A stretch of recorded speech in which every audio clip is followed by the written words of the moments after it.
রহিম, আব্দুল রশিদ মন্ডল, আমি এই আটাইকেইজনে, এতিয়া 3 জন, মই এজন বিধায়ক আছিলো, আমি 3টা বিধায়ক হৈ গলো।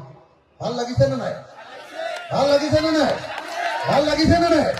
3টা হলত ভাল লাগিছে নে নাই? এতিয়া আমি 3 জন হৈ গলো। এই 3 জনৰ মূল উদ্দেশ্য 4টা। আমি 4টা কাম কৰি দিম আপোনালোকক। আমি যে ইলেকশ্যনত জিকিম, আপোনালোকক আমি 4টা কাম কৰি দিম। মই সেইটো কথা আপোনালোকক এখেতৰ সন্মুখত ক'ব খুজিছো। এক, যিবিলাক মানুহ 71 চনৰ 24 মাৰ্চৰ আগতে অসমলৈ আহিছে, সবকে এনআৰচিত নাম ভৰাই, সবকে এখন ৰাষ্ট্ৰীয় আইডেন্টিটি কাৰ্ড এখন দিয়াৰ ব্যৱস্থা কৰা। আৰু যিবিলাক মানুহ 1971 চনৰ 24 মাৰ্চৰ পিছত আহিছে অসমলৈ, তেওঁ মুছলমান হওক, তেওঁ হিন্দু হওক, তেওঁলোকক আমি অসমৰ পৰা বাহিৰ কৰি খেদি পঠিয়াই দিম। আপোনালোকৰ কাৰোবাৰ আপত্তি আছে নেকি? আপত্তি আছে নেকি?